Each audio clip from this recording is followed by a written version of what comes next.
Bom, eu elenquei esse tema do neopentecostalismo porque isso é um tema que está batendo na chapa já há muito tempo. E já é a segunda eleição que a gente passa com essa história de que os evangélicos são. Os evangélicos não, os neopentecostais e evangélicos podem ser o fiel da balança num processo eleitoral. E isso vem me inquietando, primeiro, quanto historiador, e segundo, como militante das causas populares. Então, isso foi me chamando, me intimando a me manifestar pelo assunto. E na condição de ateu, que eu sou ateu, graças a Deus, eu queria falar sobre isso. Eu estava surpreso aqui e falei, vou fazer uma live, vou tentar organizar essa live, primeiro, para não parecer que é nenhum ato discriminatório, não é isso. Não, aqui não é nenhuma maneira de derrubar a fé de ninguém. Eu não tenho nenhum interesse de constranger ninguém que seja religioso e não quero demover ninguém da sua fé. Eu aprendi desde cedo que fé não se discute. A gente discute religião, política, futebol. Eu tinha um amigo que falava o seguinte: porra, o cara que não discute religião, não discute religião porque não discute religião. Não discute política, não discute política. Não discute futebol porque não discute futebol. Porra, não discute nada porque é frouxo, porra. Tem medo. Eu não sou frouxo. Eu vou discutir tudo e tudo é discutível. Mas a gente não tem o direito de ficar cobrando de ninguém fé. Ou combatendo a fé de ninguém. Se o cara falar assim, ó, eu tenho fé nesse telefone aqui.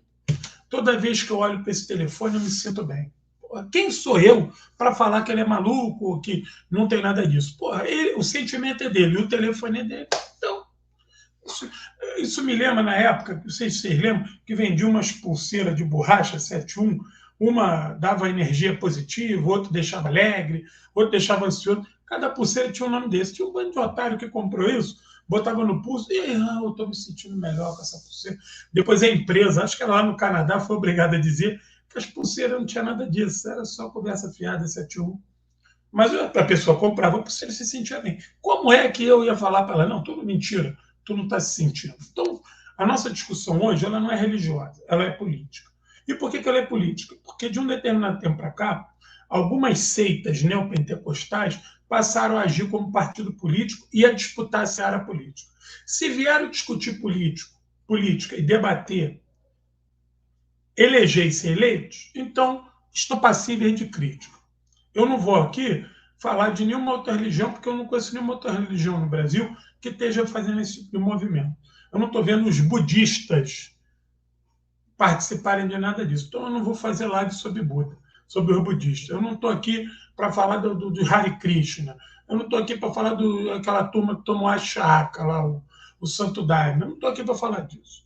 Porque essa turma não está preocupada com política e eleição enquanto religiosos, enquanto movimento religioso. Agora, quando você tem esses movimentos neopentecostais, esses pastores que diz para o seu rebanho que o Lula vai fechar a igreja, esse cara está vindo para disputa. Inclusive, está vindo merecendo até uma bolacha, porque é mentiroso canalha. Como é que o cara vai falar em fé, esperança, em religiosidade, em altruísmo? Mentira.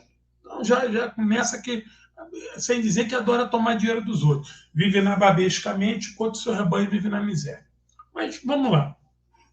Bom, essa história neopentecostal, isso aí começa nos Estados Unidos. Atentai-vos, companheiros e companheiras. Esse movimento neopentecostal que eu estou falando agora não é o movimento neopentecostal chamado de primeira fase da virada do século XIX para o século XX. Não é esse. Eu estou falando dessa segunda onda da década de 60 que surge nos Estados Unidos. Aonde que ela surge? Aí é que mora o perigo. Porque se nós formos pegar a história, sempre com a história na mão, quando a gente está com a história na mão, não vacila. Vai com a história para não vacilar. Vai com a verdade histórica, que ela é um escudo. Lá na década de 60, a gente não pode esquecer que o movimento protestante, o protestantismo estadunidense, e na sua maioria de cunho negro, ele é um movimento de vanguarda. Ele é um movimento de vanguarda na luta contra o racismo, quanto à discriminação, quanto à pobreza, quanto à miséria das comunidades, principalmente das comunidades negras. Nesse momento, na década de 60, é quando vai começar também uma grande onda imigratória de latino-americanos. Muitos deles de origem católica, mas que vão se somar nesse processo de luta por uma sociedade melhor. Estamos falando do auge do racismo nos Estados Unidos. Na década de 60, ele ainda gostava de pegar negro, pendurar na árvore, tacar fogo, atirar e matar, mas a preocupação era o comunismo. E ele se achava o país mais desenvolvido do mundo. Então, salve Luther King, e a gente tem que entender o seguinte, mas esses movimentos eles eram revisionistas, e que não sei o quê, e aquela ideia mansa de resistência pacífica, atentáveis que não era bem assim. Tanto que quando o movimento Pantera Negra surge, eles vão atenuar a crítica deles a esses movimentos. Claro que eles vão falar o seguinte, não adianta ficar rezando aí não, tem que vir para a luta. E muitas dessas igrejas protestantes, estadunidenses, organizaram marcha, organizaram luta, organizaram vigília, com o que tinha, foram se aproximando de um movimento progressista, atentários, salvaguardando as devidas proporções e época, e analisando ali as condições de temperatura e pressão, muito dessas igrejas protestantes foram movimentos de vanguarda nos Estados Unidos de combate ao racismo. E elas vão desenvolver todo um projeto de assistência social para discutir comunidade. Não era para discutir problema individual, para discutir comunidade. Abrir loja negro para empregar negro, negro botar dinheiro, comprar carro na mão de negro, que o dinheiro da comunidade fique na comunidade. Isso é muito importante. E os Panteras Negras vão beber nessa fonte. Eles vão entender que eles precisam ser a superação dialética disso, né? E vão ser. E aqui vai meu alô, porque nós ainda temos um dos maiores Panteras Negras preso, Mumia Abu-Jamal, condenado à prisão perpétua, condenado à cadeira elétrica. Hoje ele está na prisão perpétua por um crime que ele não cometeu. Vocês que são jovens aí que não conhecem, vai lá na internet e conhece lá Mumia Abu-Jamal. Esse é o cara. Abu-Jamal é o cara. O que acontece? Você precisava destruir esse movimento. E a gente já viu que a questão da droga foi um dos instrumentos, principalmente a cocaína, a heroína, foram instrumentos que foram usados nos bairros negros para desmobilizar a luta. Tem bastante filme legal sobre isso aí. Eu vou deixar uma dica de um filmaço aqui, Boys in the Hood, Os Donos da Rua. Assistam esse filme, que esse filme é do caralho. Boys in the Hood, Os Donos da Rua. É um artigo que tem algumas...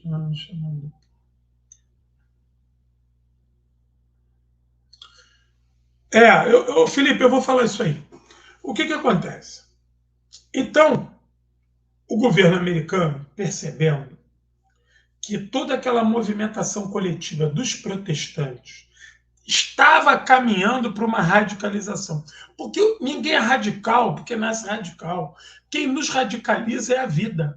A contradição da sociedade é que nos radicaliza. Porque tu vai lá, tenta na paz, tenta no amor, tenta na ideia, não consegue. Aí tu fala, porra, é na boca do fuzil, cara.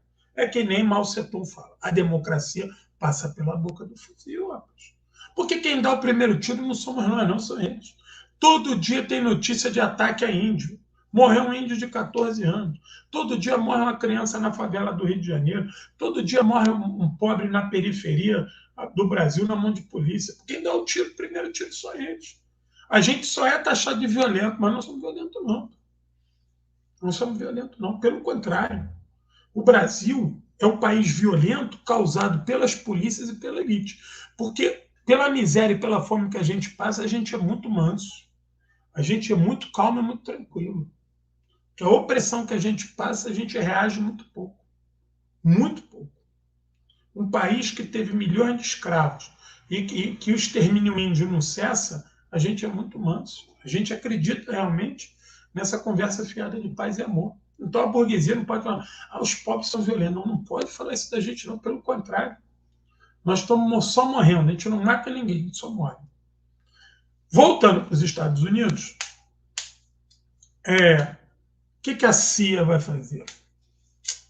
A CIA vai falar assim, nós temos que acabar com essa história de comunidade, de sentimento de pertencimento. Porra, é American Way of Life. É American Way of Life na veia. Mas como é que tu vai enfiar American Way of Life em quem não tinha nem o que comer? Aí que começa o truque. Aí que começa aquela história. Vamos beber lá na fonte do Marx, a ideologia dominante e a ideologia da classe dominante. Não adianta fugir disso. Não adianta fugir disso. Para fugir disso, tem que discutir classe em si, classe para si. O remédio para isso que eu estou falando é classe em si, classe para si. Por isso que essa história de tentar dialogar com o evangélico a partir de uma discussão evangélica, esquece isso. Isso é armadilha, porra. Sai disso. Partido que tentar isso está fudido. Nós temos que dialogar com o povo brasileiro a partir da condição de classe, não a partir da condição religiosa. Eu não vou falar com você porque você é evangélico, é candomblé, é protestante, é cristão, porque você é isso. Isso não interessa, isso é questão de cunho privado, religião, orientação sexual, isso é privado, porra. Nós vamos falar do que nos atinge a nível coletivo e público, que é o problema de classe, cara. O ônibus não funciona, o hospital está fechado, o correio não entrega a carta, não tem água, não tem esgoto, a bala perdida está cruzando. Isso atinge a todos, independente da questão religiosa. É a partir daí que tu faz a conexão. Esquece! Eu vi no outro dia que a campanha do Lula, nós temos que nos conectar com o evangelho. Esquece isso. Vai discutir o quê? Vai discutir o quê? Lugar no céu? Dízimo? Para com isso. Rapaz. Temos que discutir a comida.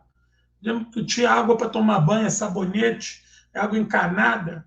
É por que falta casa? Por que o ônibus não funciona? Isso não está na Bíblia? Esquece isso, rapaz. Esquece isso. Quem tentar isso está fudido. Isso é armadilha. Isso é armadilha. Isso aí é papo lateral. A questão revolucionária passa pela discussão da classe. A gente pode usar vários sinônimos para discutir classe. Vários. A abordagem pode ser múltipla, variada. Pode ser até subliminar. Deve ser. Para não espantar a presa. Mas não vem com esse papo de vou lá, uma questão ecumênica. Esquece isso, porque o neopentecostal ele é sectário pela própria natureza. Se ele não for sectário, ele não é neopentecostal.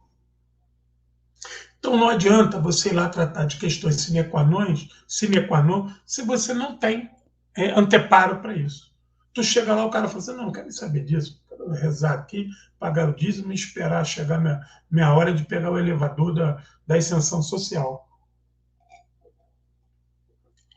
Porque como é que funciona a coisa?